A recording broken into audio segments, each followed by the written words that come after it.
Flying high for 4 days following a satisfying win against St. Louis, the Redskins came crashing back to earth in Week 3 with the velocity of a small meteor. The Giants scored less than 3 minutes into the first quarter off a blocked Tressway punt, and from there things only got worse. As the fourth quarter wound down with less than 5 minutes on the clock, the Redskins were down 25-6, a pair of Dustin Hopkins field goals their only points. A flurry of garbage time scoring ensued to close out the game, but this one was out of reach from the start. If you can stomach it, stick with us for the game recap and a look around the NFC East Division through Week 3 next.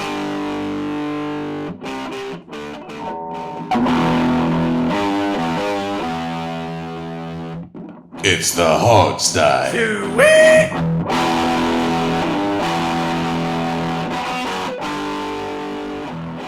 And we're back. Alright guys, do we have to do this? I don't really want to do this. Yes, we do. Okay, my name's Sean Conti. His girlfriend. Yeah. Oh! I don't wanna! Do you have to pile it on this week of all weeks, Alex? Really? Why is this week different from any week? You're right, actually. This is. You're right. I should be desensitized to this at this point. Anyways, my name's Sean Conti. I'm here to take you through the most recent Redskins loss. I got Robbie Duncan here with me today. What's up, everybody? Alex Zeese is the guy throwing serious shade. I love whiskey. And Steve Thomas, Scotchy, of course. Scotch. Welcome to another week of misery, folks. Here we are. Feels just like home. Let's talk about the Redskins game, and I feel like a natural place to start is obviously the beginning, because that's where it all went seriously awry. We usually talk about offense first, but, I mean, let's talk about special teams, because that blocked punt for a safety really set the tone for the game. Oh, yeah. That was horrible. The thing I want to say about this is the most mind-boggling thing about it is they did it once, and then it was negated by offsetting penalties. And then they did it again on the very next play. It was 2 blocked punts in a row. I mean, what is going on with special teams, guys? Please help me understand this. What? There's nothing to understand. Our special teams stink. It's as simple as that. I don't know if it's the coach. I don't know if it's the players. I don't know if it's just somebody poked the wrong voodoo doll. Something about special teams. This team just cannot do with any sort of consistency. We haven't done it for at least 5 or 6 years. Yeah. Mike Shanahan. I wish I had answers, but ever don't. since then, it's been crap. Yeah. It was all Danny Smith's fault. Right. Because at least when he was here, it was average for the entire time he was here. I would jump for joy if we could. Do Average would be great. For goodness sakes. Well, I mean, and I think it is not just one thing that you were saying. It's not just the coach. It's not just the players. If you look at our injury list, 4 of the guys who were our key special teams guys all are on IR at this point. That's true. Including the guys who Plummer is in there for. And, I feel like we don't want to make Terrence Plummer the, boy or the what is it you kick? We don't want to just. Oh, look! Yeah. I mean, Terrence Plummer is a pebble on a beach. Yeah. In terms of Thank special you. teams. There's a good metaphor for it, but. Yeah, but all the same, the Plummer missed block was pretty pathetic. I don't know if anybody's ever played special teams here. Well, I mean, Robbie, have you played special teams? I played punt team and I played field goal. That's about it. I did a little punt team in high school, and it's not that hard to maintain a block for a split second on a punt because it does not take very long. And I don't know how on earth Plummer got tossed backwards into by a guy who's about 40 or 50 pounds lighter than him too. Yeah, it's like he got pushed right back into Tressway in midair, and then he turned around like he expected that flag, right? And he just looked so completely lost. Yeah. Terrence Plummer almost blocked the punt by himself. Yeah, he really did. Is it just me, and I don't know if you guys noticed this, I mean, I could be wrong, but it seemed like that punt was really slow, too. I don't know if I'm coming completely out of left field, but it seemed like Tressway took his sweet time kicking that ball. If you watch it, that could have added to the problem. I mean, it wasn't a split-second thing. That block needed to be up for a little longer because it took Tress a little while to kick the ball. Yeah, that could use a good timing, a little stopwatch timing to see how long that operation was. Coaches stress a fast operation of the snap to the punt, and the follow through, all that stuff. So I need to go back and kind of time that real quick. But I hope you do, man. I couldn't stomach because the whole sequence was just the most Redskins thing ever. Yeah. I mean, because the original punt was a pretty good punt, and of course coverage stunk, and the guy returned it for like 20 yards, and then there was the offsetting penalty, and then we do it again, and it's a safety. Right, but I would much rather the Giants get it at midfield with no points on the board than getting it at midfield. I realize that, but the return was a terrible coverage. You know, yeah, with 20, you shouldn't be running a punt back 20 yards in the NFL. No. No. You know, so that all by itself would have been a special teams bust if the whole next debacle hadn't even happened. All right, so here's what my quick thought on the special teams situation is. At what point do we start saying we got to get some starters in there to play special teams? Yeah. It's a good question, It's man. a bad idea, mean, man. I don't know. It's a bad idea. The Seahawks, Injuries. It is an injury concern, but I mean, teams like the Seahawks, New England's done it forever. they're filled with guys that take pride in that. And, you know, Cam Chancellor loves playing special teams. I think Earl Thomas was playing special teams until he finally had a big injury, and they're like, all right, you're not going to play anymore. Yeah. But but those teams have depth. We don't have depth. That's true. But a lot of coaches stress on special teams being an all-star team. And, you know, it's the best players from both offense and defense that make the special teams. But yeah, and Steve, I trust our depth more at having these guys go in and play wide receiver and corner than I trust them to go and play special teams right now. And it's a mentality thing. You know, you got guys that take pride in it, but most of those guys are out for the season. You know, Adam Hayward, right? You know, Martrell Sprate is out for the season now. He was one of those guys that Niles Paul, exactly, Niles captain. Niles Paul, yeah. So that's like I said, that's 4 key guys who should be in there for almost every special teams player are out. I mean, yeah, but remember that we weren't good with them in last year. You know, I mean, Spate wasn't here, we were but better than this. No, we weren't. Not really. We weren't getting. It's been about the same. It's been a comedy of errors for years. I was actually about to say we didn't have that many blocked punts, but actually I think we did. But it could be. I don't know. Yeah, you know what? We probably did. Anyways. Well, we had a couple blocked extra points last year, if not punts. I don't know. I don't know if there's really that much more to talk about it other than we're just absolutely atrocious. I think the point that we don't necessarily have starters playing on special teams is a good one, and we should consider it. I think we're so decimated by injuries, they're probably hesitant to do that. But, I mean, it's something to think about. I mean, raise your hand if you want Keenan Robinson running down there as the wedge breaker. Right. Exactly. Yeah, I want it, but I don't want Terrence Plummer doing it either. Yeah. That's a trade-off. I don't know what to say about it. I mean, I think the one good thing about special teams is probably, Hopkins can kick the ball. And, you know, I'm willing to give Plummer the benefit of the doubt. I think he kind of, was deer caught in headlights, first real NFL experience. I mean, preseason's preseason, but up to that point, he had done really well and basically earned himself a spot on the roster going into this week. Or last week too, so I don't know. I think he just kind of got caught in the moment. It was one play, man. But then he got a holding call on the next big special teams play. He did. The problems, Terrence Plummer's not the be-all, end-all of Redskins special teams problem. Right. I'm with you. I mean, he made a bad play or two. Okay, there's plenty of others bad plays to compare him to. Yeah. Yeah. Well, anyways, that's special teams. It's atrocious all around, and we'll keep our eyes on it, but I can't put it off any longer. Well, we did get a kick return. I was about to say Ross. Yeah, that's true. Towards the end of the game. It's garbage time, exactly what I was going to say. But, I mean, and it's nice to see that. But, I mean, it was so too little too late. I don't remember the last time we had one. That's true. I think it was like 2008. It might have been Brandon Banks was the last one that run. No, I don't think Banks ever actually returned one for a touchdown. In the preseason, he did. Oh yeah, but we're not talking preseason. Oh, we got to take special teams victories when we can find them. I guess it's just so hard to get excited about that. It's nice to see someone make a play late in the game, but that was the only time we were making any plays. So it's sad that an awesome play like that was just like, totally looked over. Yeah. I'll be honest. I had initially gone to bed by exactly. It's within the last 3 minutes of the game. It's like most people have tuned out, and it's great that you did it. But I mean, it's like that. Right. It's like that Peter Griffin soundbite that you hear, and he's like, "Oh my God, who the hell cares?" Well said. Exactly. Yeah. Robbie's getting a little loopy already. Yeah. It's late, and we're all we've been hitting the rocks hard from this loss. So let's shift over a little bit. Unless you guys wanted to say anything else about special teams, I'm not sure there's that much more to say about it. Let's talk about Kirk. And can I just say this? I've kirked out on a good number of people. No pun intended. The last week about Kirk Cousins. Out? Yeah. Is that a verb now? It's what the kids say, and I've been doing it. I'm sorry, but the dude is garbage. Okay, I'm sorry. I care more about it than any adult male that should care about a team they're not a part of. Sean, quit kirking him while he's down. That's what he's doing to me. No, if you're kirking him when he's down, then you're gonna miss with a bunch of your kicks. God, guys, I'm taking a bow. I pulled that pun right out of my ass. Thank you, guys. I like All it. right, Cousins for the game.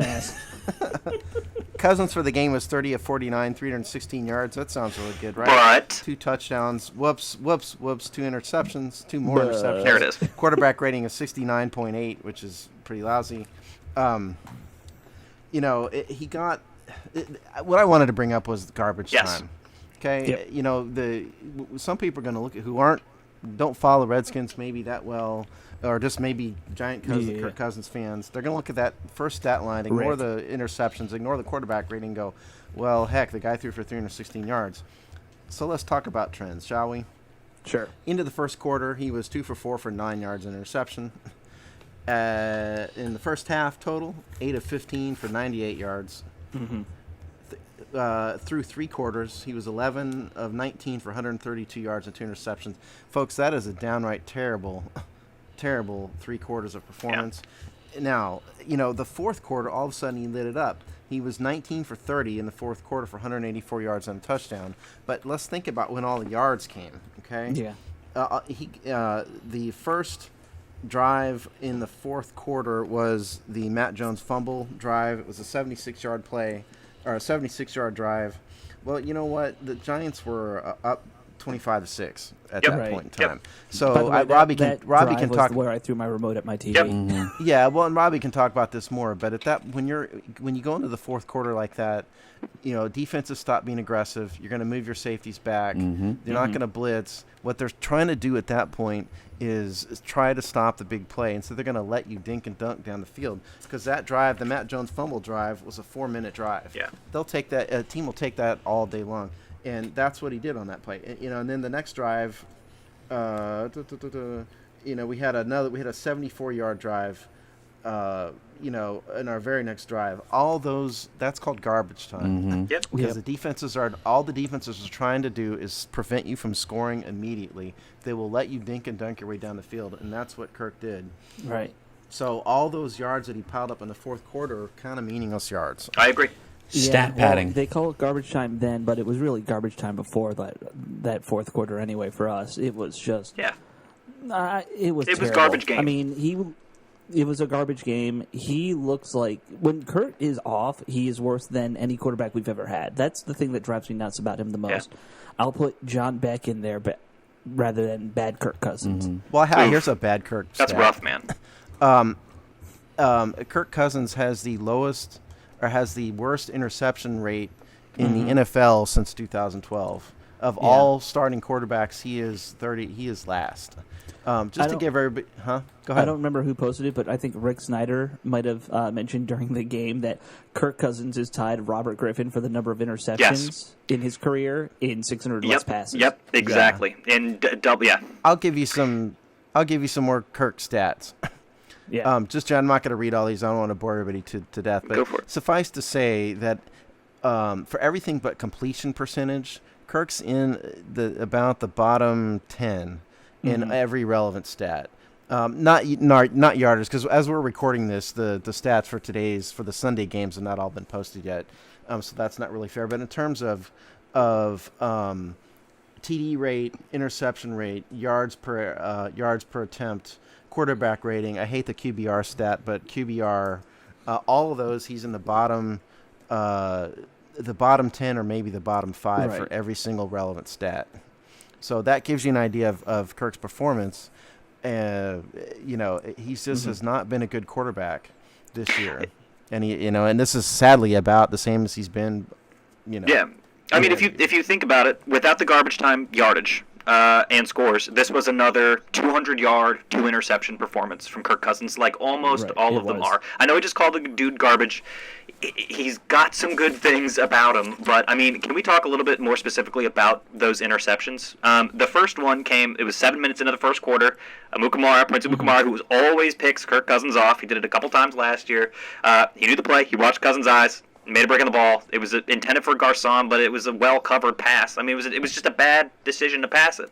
The second interception was just before the end of the third quarter. I know it was like a tip drill type thing, but again, it was a bad decision to throw that. It was quadruple coverage, Yeah, and it wasn't a good throw either. He threw it into a space that wasn't exactly. there. And the other play that I wanted to say that could have easily been an interception was that the end zone attempt to Reed. It was that Giants linebacker, number 54. I don't know his name. It should have been. That one should have been. All he had to do was turn around, and he could have caught that ball. I thought on the Garcon interception, the first one,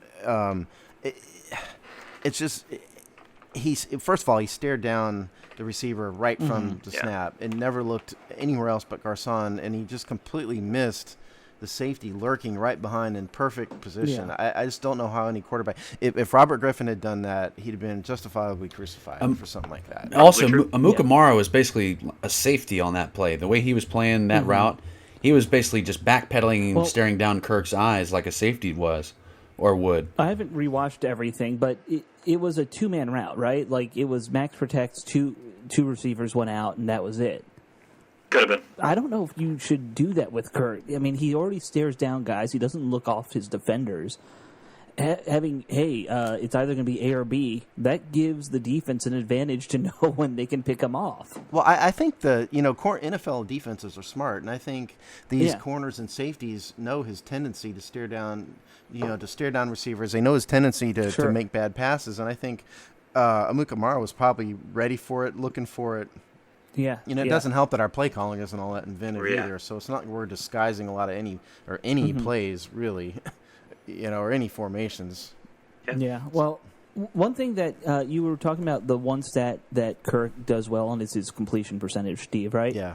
Yes, that's it. Every quarterback we have does well on completion. Yeah. We are in a high completion percentage offense. Last year, Colt McCoy had like a 70% completion percentage, and he wasn't too great, when he was in short there. passes and dump-offs, man. Griffin had a real high one. Griffin had a really high offense one. is based off of a high completion percentage.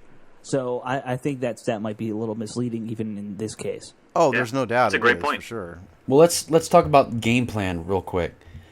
If you watch this game on Thursday, and then go watch last year's Thursday night game, and it's really the exact same game plan that the Giants came in on both games. The Giants, all they did was stack the box, stop the run, because they knew we needed to run, and that's our identity.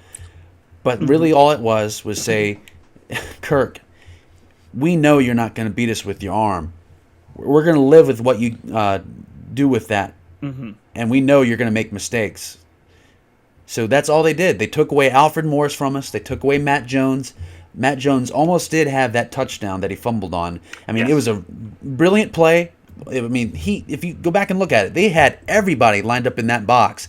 He bounced it out and beat everybody around the edge, jumped over the guy, and then that one dude just barely knocked it out there. I mean, it was an awesome play by him. He's got to stop fumbling, but all they did was stack the box and stop the run and said, Kirk, you're not going to beat us with your arm. We're banking on the fact that you're going to make mistakes. Yeah. I will say this about the game plan. I'd like to, pat the Hogstye on the back a little bit, because we told you guys in our game preview episode that the run game, that we were not going to run quite as much because of the Giants' defense. We told you we were going to throw a little bit more, and that's exactly what happened. I will say, I'll throw out one positive here. It looked like in the game plan that Gruden was willing to let Cousins try to push the ball down the field a little bit more, and Cousins just didn't execute well. I mean, simple as that. But there were, most of the Redskins quarterbacks, Griffin, Cousins, McCoy, for some reason we don't go downfield. It's all about yak on this offense, which just drives me crazy. But this game, they did let Cousins try to push the ball. He just didn't do it well enough. Yeah. He just didn't do it. Yeah. Let's while I'm here, let's talk pass versus run, shall we? You want to do that since we're talking game plan? Why not? For the game, 30 passes, 20 runs, and given the fact that we were behind, that sounds pretty reasonable. First quarter, it's really telling if you think about this. First quarter, first of all, first quarter was a miserable quarter for us. Yeah. It was 2 passes, 6 runs. That's not even on the offense that it was miserable. That was a team-wide failure, to be fair. Yeah, it was. But clearly the plan for the first few plays was to lean on the run and see if it was going to work, and it didn't really work. Second quarter, 6 passes, 9 runs. And the score is still, the score is 15-6 at halftime, so they're still within striking distance. In the third quarter just almost doesn't count as an offensive quarter. Yeah. We had one possession; it was miserable. And then fourth quarter is panic time, and so, we've got 19 passes and 2 runs. But at one point in time, with the 2 drives in the fourth quarter, where we actually scored on, Jay called 24 passes and 1 run. Yeah. I mean, you can't win a football. You can't win a football game like that when you have Kirk Cousins as a quarterback. You also can't win a football game when you're down. Yeah, I was going to say you can't fault them too much for the distribution there. I feel like at the end, but I agree. But you got to mix it up a little bit. Probably I true. mean, you cannot win if you're passing that Probably much. true. Yeah. Yeah, I mean, I think you're right, but I think the fourth quarter, it's too late to. But you can't, what are you going to do? You're going to call an end-around gimmick run to get big yardage? Swinging Because gate. You need big yard plays. Swinging gate, baby. no, but you can mix in the occasional stretch play. The draw. Draw. Maybe. Yeah, to keep your safeties honest. Because if the safeties they can ignore the run, it's kind of like stacking the box in reverse, people. It's like, when our whole offense was Clinton Portis, they're going to stack the box and put 8 in the box. The strong safety is going to come up, and then you have basically a sort of a miniaturized cover 3 shell, basically. And that's all you got in the secondary. Well, the opposite of that is if they know we're not going to run, they're going to drop to cover 2. Both safeties are back there. The corners are going to play off, and the linebackers, are not that concerned about stopping the run because they know it's not going to happen. So then you have a stacked secondary, Right. Yeah. which takes away the long pass. Right. Which we are not want to do very often anyway. And other teams know that. True. I think you made a great point too, Steve, just there about time of possession. This was our worst game, I think, of the season through. I think it changed a little bit in the fourth quarter, but again, misleading. This was like our worst game in terms of time of possession. That third quarter was all Giants. You can't have games like that. Oh, yeah. You cannot have games like that. There was a point in the broadcast where I don't remember who was who was that said it on air, but the Giants had the ball for 40 straight minutes. Not game time, but like real time. 40 minutes. One of the national guys said that, and what they're talking about is that into the half, the Giants had the last real possession of the second half, right? Because we had the one play there at the end of the second half or the first half, and then they had the first possession of the second half. Then we had our interception, for one possession, and then the Giants went right back to another 5-minute drive. So, I mean, our offense basically did nothing for, half a game. Yep. Well, and it's not even half a game. Because, again, we're talking real time versus game time. So it's a little tricky. But here's the thing that drove me the most nuts watching, especially in the beginning of the game. In the game versus the Rams, we used that 3 tight end set an awful lot. Why didn't we use it at all? I mean, okay, the Giants are loading the box. Go jumbo then. Stop, spreading out the field like we were and put in those heavy offensive formations. Maybe you pass out of them every once in a while to throw them off. It's like when Jay Gruden finds a play that works, he crosses it off and says, well, can't do that one again. People know that one's coming, can't play that again. And that's what happens, man. I agree. We didn't see any of the plays that previously work. I was listening to some of the Dallas Falcons game on the radio today as, cruising around, and the announcers were complimenting Kyle Shanahan on the inventiveness of his play calling there at one point in time. It really struck me at that time that, we bashed Mike Shanahan, justifiably so, but our offense under Kyle was incredibly inventive, in terms of what we did. And I really sit here thinking that we've got just about the most uninventive play caller imaginable now in Jay Gruden. It looks like the running game, from the stuff you were saying, Alex, with the jumbo packages, is the Bill Callahan influence. But overall, it absolutely is. Have we ever seen an offense that does less to disguise?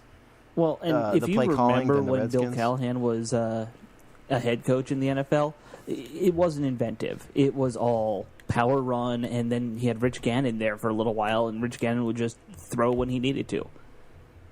Callahan wasn't very inventive when he was a head coach. Yeah. So we've got the worst combination, essentially, what you're saying is, of offensive staff.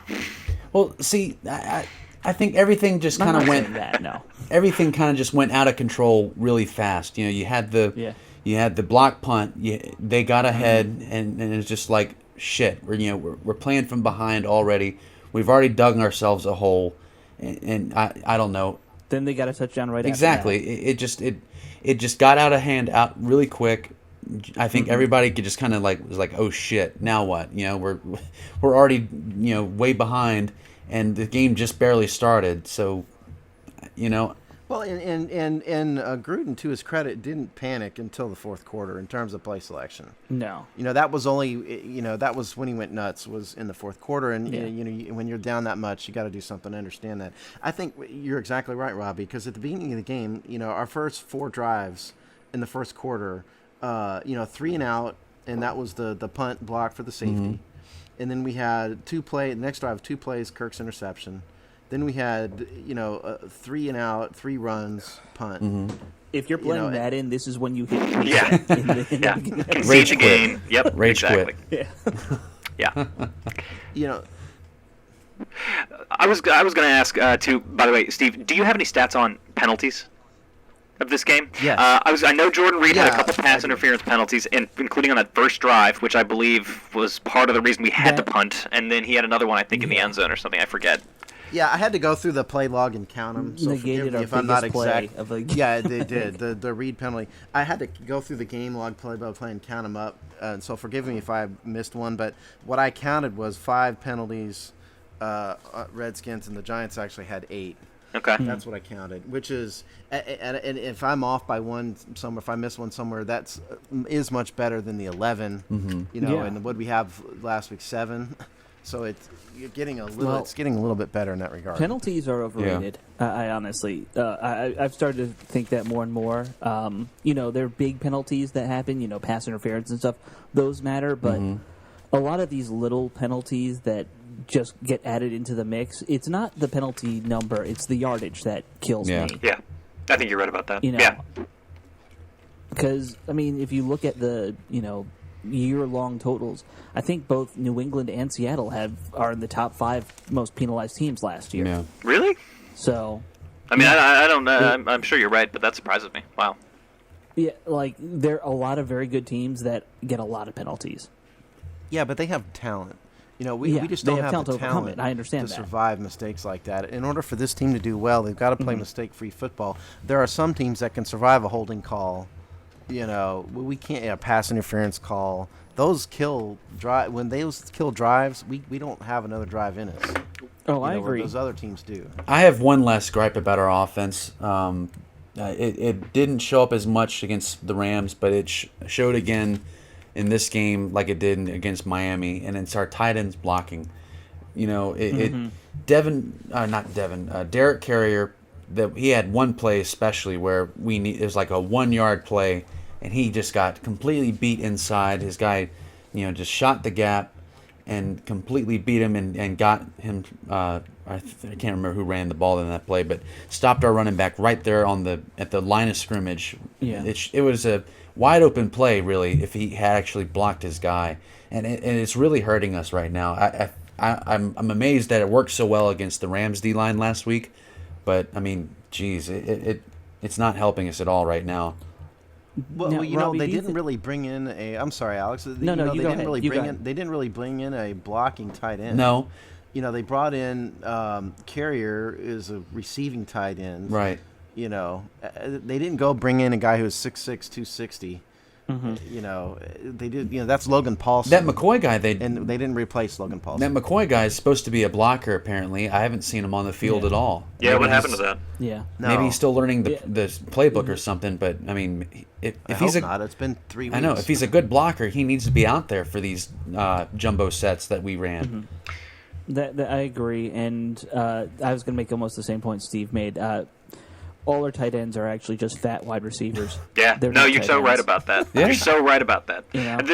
I'd rather we go in the skinny tackle mode and get guys who look like Robbie, who played O-line their whole lives, going out there. Like my boy. Fine with that. What you're saying is you want Tom Compton out there as tight end. Is that what you're Yeah. I would rather Tom Compton out there, yeah. Or Nasecki or anybody. Yes. And why not? If Why that's not? if that's the Are you serious, Robbie? I mean, you think that would be a good idea? Because you're saying yes. Yeah, yes. I mean, you're going to run the ball anyway. That's your identity. Who gives a shit about what tip and they're not going to pass with Tom Compton in at tight end. I mean, I don't care about that. No, Run it like I want Tom Compton to go in and flatten a linebacker. That's what I want. if that's what you're going to enforce as the team's identity is we're going to run the ball and then set up the play action, then yes, bring him in at least as an extra tight end. Have Jordan Reed blocking like he is. Don't do that because that's a holding penalty. Yeah, it's a hold. You leave Jordan Reed in there for the danger of the play action, and then you have Tom Compton in as an extra tight end / extra offensive lineman, and do that. I mean, I don't see the harm in that at all. Yeah, That's a fair point. also more Almo. Yes. Oh yeah, let's talk about that. I really watching this game. It really struck me that I don't think. See if you guys agree with me. I don't think Alfred Morris is the running back by committee type of guy. I don't think it's going to work. I don't think that his history is that he gets more and more successful as the game runs on. He seems to do best and have his best yards per carry and best plays when he gets a lot of carries. Yeah, 20 to 25 what I noticed is when he's again because I went through through the entire game log for this game. What I noticed was. The coaching staff wasn't even doing a Morris series, a Jones series, a Morris series, a Jones series. They were rotating Jones in and Morris in during each series. And I just don't. I don't know. I just don't think it's going to work. I don't know if it is fine though. It's too cute. I mean, it might be. It's a little too cute, cute. man. You're It's right not there. even that. It's not even that. It's that. I mean, I get you want to keep guys fresh, but but Morris, I don't know enough about Jones to know how he's going to do like that. But Morris needs to get the ball a lot, and 20 go ahead, carries Robbie. each. That's what I want to see. Yeah, and Steve, I think it was you that was saying earlier. I think when we were tweeting during the game that Morris is just not the type of back that can thrive in a running back by committee type of. That sounds like me because I just said it now. I don't remember. But I probably maybe it wasn't you, but someone said that, and it's probably was me. I think it was. It's absolutely right. He has to get those yards. It's like a pitcher warming up. You're not going to just go in cold shoulder and toss a 100-yard strike or miles per hour pitch. He has to get his carries to get his momentum going. He can't just make something Robbie, happen like Matt Jones does. I think you and I were tweeting on top of each other from the Hogsday account at one point. Yeah, we were. Because I thought I saw you get, you got into it with a tweeter and it looked like you stopped, and so I thought, Robbie's dead. No, that guy apologized too. He was like, "I'm sorry, man." Oh, he did. Okay, last thing here with the carries. Neither back was particularly effective. In this game, Jones had more carries, but he only averaged, total 3.5 yards. It wasn't a good game. Morris is at 3.2. Morris averaged 3.2 yards carry. But remember, the Giants' defense has held every team to 3 yards per carry. So they pretty much did to us what they did to everybody else. Yeah, and we are not the team. I think the conclusion of this, Jay, if you're listening to this, I think you need to just decide and put one guy in. I think it ought to be Morris because he's proven, and Matt Jones has played 3 games. So I think Jones needs, I think Morris needs to get the bulk of the. One of the two of them needs to get the bulk of the carries. Yeah, I think I agree with you. It should be Morris, but I think Jones has something long term that really could be impressive. Yeah, maybe, but it's been 3 games, man. Yeah, I understand that. I'm just saying. By the way, before we move on to defense, whatever NFL official came up with the idea that a fumble into the end zone is a touchback should be burned at the stake because it's a bullshit rule. It's a backbreaker for us, and it makes no sense to penalize a team that much when a fumble out of bounds short of the end zone is just you keep the ball. and you snap it from. I'm pretty sure that rule was like Walter Camp. Yeah. Well, it needs to go away. Arguing with Walter Camp or Pop Warner or somebody like I don't know that. if you heard about this, but they've actually said, when an NFL official said that that's up for review in the offseason. That's one of the ones that's up for review. There's a lot of merit. I think people were upset about that. It happened, I think, in the Seattle game as well, and it's been said now that it's going to get reviewed. I hope it does. It's a stupid rule. Saying, I think it's an old rule. There's not really a logical basis for it to be a turnover. It's just a random I don't rule. really get that. Why should the team get the ball without recovering it? It makes no sense. Yeah. But anyways, let's talk a little defense too, because we want to get to that. Yeah, let's vent about the defense a little bit, and then we can talk a little about the NFC East. But defensively, not the best game. We held our past two opponents to 10 points. That was not the case this time. So what do you guys think was the biggest reason that we had such a shitty day on defense? Robbie, go say it, because I know what you're going to say, so say it. Our pass rush. Yep. Yeah. There you go. Bingo. Bingo. Can I vent a little bit about that? There's two Please. people that I'm really disappointed in, and I don't understand why. We were led to believe. I'll start with Trent Murphy. Trent Murphy we were all led to believe that we're working with this Joe Kim guy, and he was ready. He made the biggest stride of all the players on the offseason. He was ready for this breakout year, and he's been invisible all 3 weeks. Yep. I mean, he's great in the run, but I mean, come on, we need some pressure from him. He's had, I think, one play where he pressured somebody. He pressured Nick Foles in the Saints game, or Saints game. And I've watched him on film. It's just very slow. Even the last game, I haven't really watched much of the film of the last game. I've been really busy this week, but well, you don't want to stomach. Yeah, exactly. But it's good to watch though, because you learn about a lot of things about players in these kind of games. But Trent Murphy, there was many times last game where he likes the spin move. He has a spin move that he uses every now and then. He uses that spin move to make an inside move to the quarterback. But every time he did it, the slide protection was to his side. He had the guard right there waiting for him and just ate him up. Spin moves right into the guard. I mean, it's useless.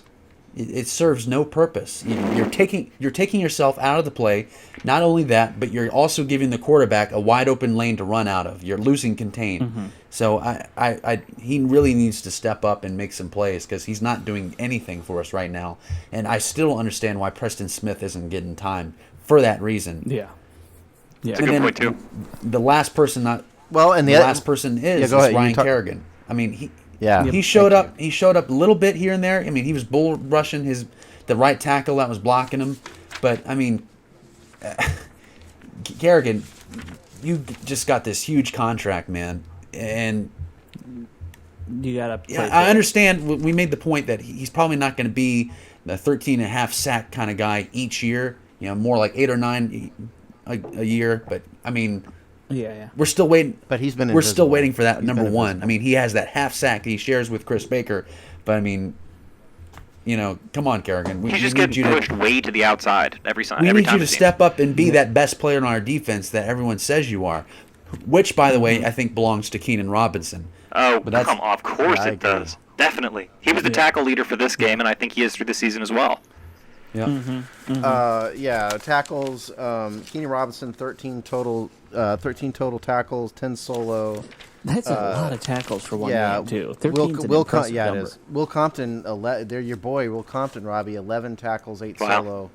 Deshaun Golson, 10 tackles, 7 solo. Trenton Robinson again, folks, who led the team, 7 tackles, 3 solo. Won't go through them all. Ryan Kerrigan, 1 tackle. Trent Murphy, 3 tackles. Yeah. Yep. Alfred Morris, 1 tackle. It's the most he did all game. Yeah.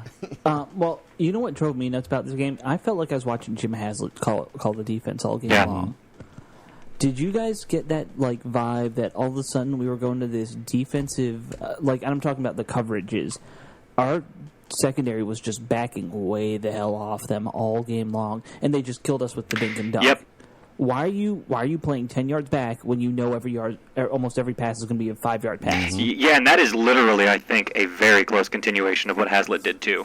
Well, part of it though is you can't go press man on Odell Beckham. You can't do that with regularity. And quite honestly, Chris Culver hasn't shown, I think he's been okay. Yeah, Culver's. I don't think he's been great. Not been great. I don't think you can play a lot of press man on Beckham because he's going to. Breland stuck with him really well on that touchdown. Like that, you got to chip him or something. You got to do something to slow him down in the first 5 Yeah, yards. you got to jam him at the line. Well, Mark Bullock did a really great breakdown of that touchdown. Where it looked like he beat Breland, and what actually happened. No, I saw that. It was a blown coverage by the safety, by Robinson. Yeah, Breland was trying to hand him off to the safety, and the safety just totally missed it. No, I get but that. I think that's part of it. I just think you can't play a lot of press man on That's these guys. not where it drove me nuts. There was one point where they had a third and long play, and Breland's lined up against Beckham, and he's lined up in a normal kind of alignment, reasonable distance. Then he backs up way back, and he's about 1.5 feet behind the first down marker. They go to Beckham for the first down. Yeah. You can't play off guys that much. I understand you want to play off them a little because you need to keep up with them. But they attacked it all night. Yeah. Like, they were throwing those quick hooks, those little short routes, and they attacked it all night. Yeah. They had guys running across the line. You gotta adjust. Well, and what I saw is we just got beat at the point of attack in the trenches. We got beat every which way. I feel like we just got flat out. And let me point out too, Brashad Breland did not have that bad a night. I mean, at first glance, everybody watching that can say, "Oh yeah, he got beat by Odell," and then the Reuben Randall catch. He had perfect coverage on that Randall catch. Randall just made a hell of a play. Yeah, he did. And then So did Beckham, frankly. And Odell did. But even then, it was a post route, and he was supposed to have safety help. Mark Bullock himself pointed that out on Twitter. Trenton Robinson was suckered in on a route that he bit on, and Breland was left one-on-one against Odell Beckham on a skinny post. And that's what we all knew that he was really good at, is those post routes. Yeah, and that's where he makes little moves to just get open enough on the post. And honestly, routes. I don't understand what made Trenton Robinson look away from Odell Beckham. I mean, he's the most dangerous guy on their field, on that offense. Well, that and safety 101 is you don't the safety covers a deep guy. Yeah, you never ever let anybody get behind you when you're a safety. And Robinson did that. Look, I think we know enough about Eli Manning to know that if you give him time in a clean pocket, he's going to pick you apart all night long. Yeah. And as a matter of fact, he's not his brother, but he is a very competent quarterback. Yeah, he is. He can. He has his moments, and he's really good. I mean, Eli Manning had a quarterback rating of 119.1 in this game. Probably his best performance of the season. 23 of 32. Possibly 23 of 32, 279 yards. 8.7 yards per attempt. 2 touchdowns, We're gonna. If you let a quarterback have 119 rating on average, we're gonna lose. We saw some flashbacks too of last year with Larry Donnell running uncovered down the middle of the field a couple times. Thank God for his drop passes. Yeah, that seam route again. The seam route. I mean, he just torched him on that seam route straight up. I think he was just trolling us. Like, I'm not gonna catch these this time. You guys. Yeah. I caught enough last time we played. Yeah, no, seriously, his stats against the Redskins must be, ridiculous compared to the rest of his stats. I mean, I'm assuming, because he just destroys us. He'd be in the Hall of Fame. He'd be in the Hall of Fame if he played us every week. Yeah. Thank God there aren't those players. Yeah, well, anyways, for the rest of defense, I mean, I think we covered the big things, especially the lack of pressure up front and then inadequate secondary help. Anything else stand out to you guys on defense?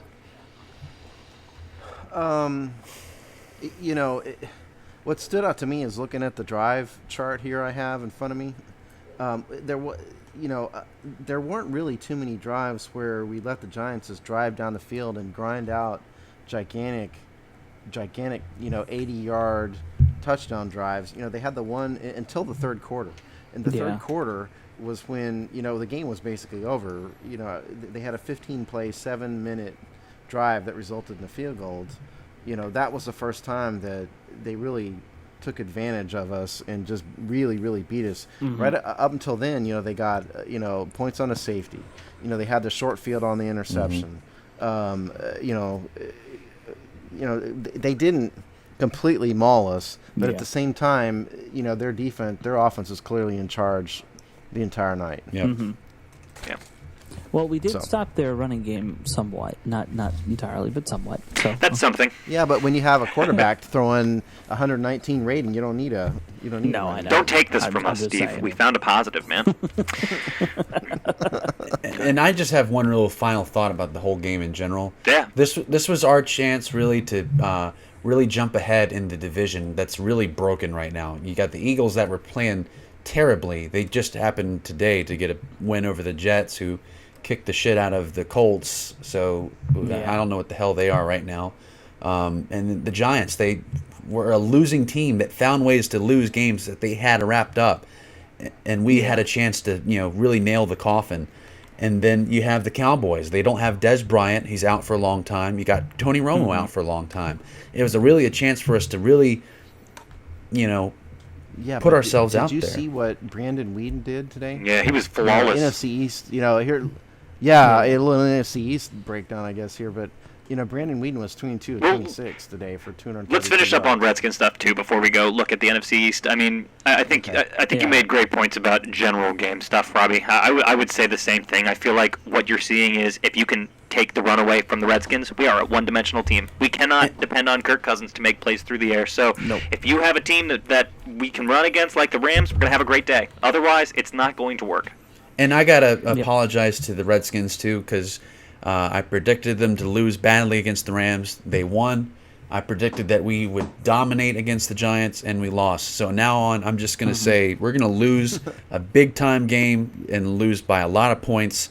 And hey, I did the same thing, Robbie. Yeah. The Robbie and Steve kiss. I drank the Kool-Aid, and I got drunk off of it. I felt really good, and but no, it obviously I got disappointed. Well, yeah, I think we all got disappointed in the end. The worst part for me is I have so many family members who are diehard Giants fans, and I'm going to have to hear about this, from all of them. My Uncle Todd, who he's got season tickets with the Giants. He's going to be rubbing it in my face for, weeks online, I'm sure. The thing that drives me nuts is, one, I hate Thursday games. I wish we could get rid of them. I don't know anybody who actually likes Thursday games. I don't know why the NFL keeps on doing Thursday games. I guess I do. They're making a lot of money on it. That's but the NFL could make a lot of money if they, shove their own thumbs up their asses. They'll make money off of it. They're the NFL. I'd pay for it. It doesn't really matter what they do. They make money. Have a film of Roger Goodell doing that in his office and show that for 30 minutes and see if they get ratings. More money than any game they've ever shown. He's going to do that, and he's going to spin around in a chair and just with his thumb. The Hawks has really gone off the rails tonight, guys. Really gone off the rails. I mean, good freaking Lord. The Giants are, let's see, they've scored the most points of the NFC East division. Oh, here's what I was going to say, by the way. The Giants are now approaching the record for most wins against another franchise with the Redskins. No team, they're approaching the record apparently for most wins of a team against another team, Giants versus Redskins. That is depressing. I'm going to make the statement that the Giants are our real rivals. The Cowboys have not cared about facing us for a long time. It's the Giants that always get chippy. The games are always embarrassing. That's not a fair stat, though, Sean, because these are two of the oldest franchises in the NFL. They've been playing each other for, some 3 decades longer than some of these teams have even been around. The Redskins, actually, their first win in their team history came against the Giants in October 9th of, I guess it would have been 1932. God. Well, I had the all-time record in our game preview. I think it was... Yeah. I think they had 96 wins against us, I think is what it was before going into this. So it'd be 97 now. I can't remember how many. I think we had 60-something wins against them, I think. I can't remember. But I know it was 96 was the number for them. So anyways, let's talk a little bit about NFC stuff, too. So I think the Cowboys might have had the most noteworthy game this week just because what they're dealing with the Romo and Bryant injury. Steve, you were going to talk about that. What'd you have for that? Well, Brandon Weeden had a competent quarterbacking game. He posted a quarterback rating of 87.8. He was 22 of 26 for 232 yards. The lower rating is because he had one interception in there. They're missing Des Bryant. You know, folks, they put up 28 points with a handicapped offense. You know, against a pretty good team. You know, the Atlanta Falcons. You know, the Atlanta Falcons played the Giants in Week 1 and won, if I recall. And you know, the Falcons beat Dallas here today. So you know, they're a pretty good team. But 28 points is a plateau we could only hope to strive for. Yeah. You know, so maybe, you know, if Dallas could even go 500 when Romo's out, you know, I think they probably have the inside track, you know, on the division. Well, the still. good news about that game is true. all my, and I apparently have a number of friends who are Cowboys fans, but they were all saying, yeah, thank you. They were all saying, oh, we'll be fine as long as we can score early and get a lead, our defense will hold. And that's exactly what didn't happen. So I'm a little happy about that this loss that they had this week was all on their defense, just blowing. I think they had a 21-point lead at one point. It was 28-17 at halftime. So I don't know. I might be wrong. I was not fully paying attention to the score. I was more watching for other things, injuries. But that was good news to me that they lost on their strength, not, you know, won over their because of their weakened offense. Yeah, it's a great point. Well, and you know, the other NFC East issue is the disaster that has been the Philadelphia Eagles thus far. Yeah. You know, in terms of expectations, at least. They came away with a win this week against the Jets, though the Jets kind of imploded at one point. They had did you guys catch that game, by the way?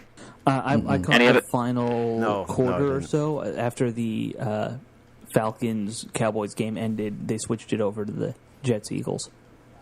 God, I gotta tell you, if you didn't see it, you should go look for this play. Brandon Marshall had an absolutely ridiculous failed lateral. He tried to lateral it right into Connor Barwin's helmet. It obviously bounced right off of it onto the ground and got scooped up by the Eagles. It was terrible. It rivals the butt fumble as one of the worst plays in Jets history. But that was the big standout for me against the Eagles game. I still don't think they're that great of a team, even though they got the win. I think they're trending downward, which is, I agree, it's kind of a surprise for them.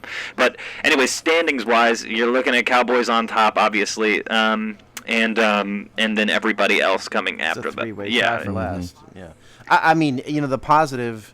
You know, if you want to go positive here for a minute, you know, if we beat the Eagles, you know, we're 1-1 in the division, which is one win better than we had last year. That's right.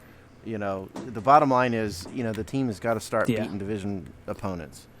You know, and if we can do that, we'll be all right. If we don't, we won't. It's, you know, if there's one thing we can say, it's as simple as that too. It's that. Yeah, great point. Well, I got one cool thing I think we should end with real quick. You know, we've seen enough football so far this season to kind of gauge who we think are the better teams in the NFL. Mm-hmm. So let's do a little Super Bowl prediction just based on what we're seeing so far. Why not? Oh my God! Really? Okay. All right. Here's what I'm thinking. It's going to be the Patriots and the Falcons. Patriots, I think, right now are in their back in their 2007 FU NFL mode, and they're, I think, on pace to be their same 16-0 type season. They probably won't go 16-0, but they're just, I mean, unstoppable right now. They just steamrolled each team they've played so far, and it's not even pretty for those teams. Falcons have their high-powered offense that's going really well, plus they got Dan Quinn who's getting that defense turned around, so that could be really dangerous too.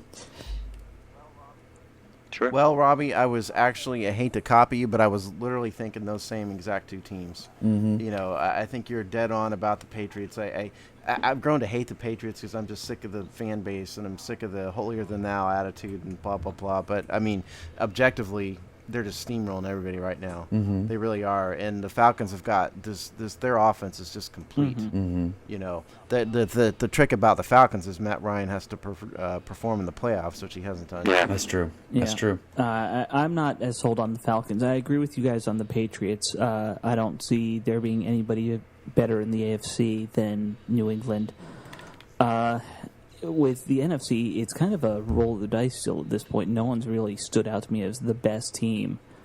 I think the Falcons are. You can't count out Green Bay. I mean, yeah, their defense is improving, but they're still a ways away from what I would consider a playoff defense.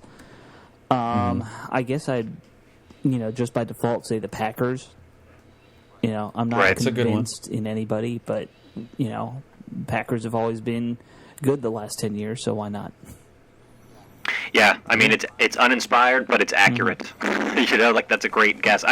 For my role or for my piece, I will agree with you guys again on the Patriots. I know that's boring, but their drive breakdown today, somebody put it on the blog. It was field goal, touchdown, touchdown, touchdown, field goal, touchdown, touchdown, field goal, something like that. The Bears was punt, punt, punt, right, punt, right. punt, punt, punt, etc. So I agree. The Patriots are playing kind of lights out. So I'm going to agree with you guys there. Otherwise, God, yeah, I don't know. The NFC's kind of funny. I mean, the teams that were supposed to be great are kind of surprising people, and the teams that are haven't been performing well in the past are playing a little better. So I think the Packers is a good guess. Falcons isn't a bad guess either. Otherwise, and another sleeper team too is the Cardinals. Yeah, Yep. I was just going to say, there's a number of sleeper teams. Cardinals could be in there. Larry Fitz saving my fantasy team for the second week in a row. The Cardinals have scored 126 points thus far, which is far and away the most out of the NFC. That's incredible. By a lot. Oh. Yeah, I mean by a lot. They got 14 points right away off of Kaepernick today.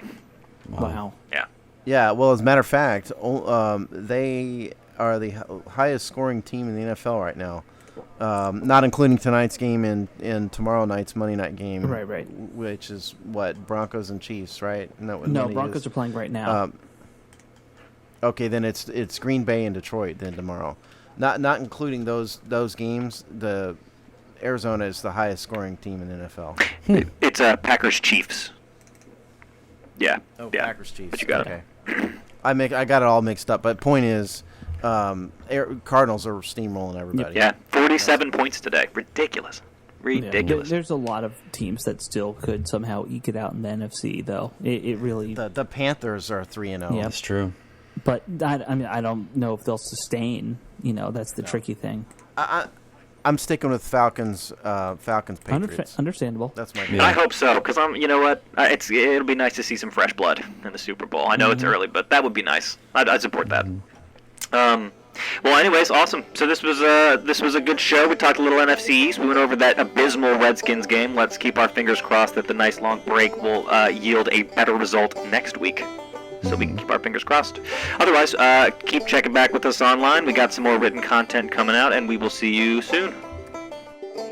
I want to do an all Muppet show after one of these losses. Waka waka.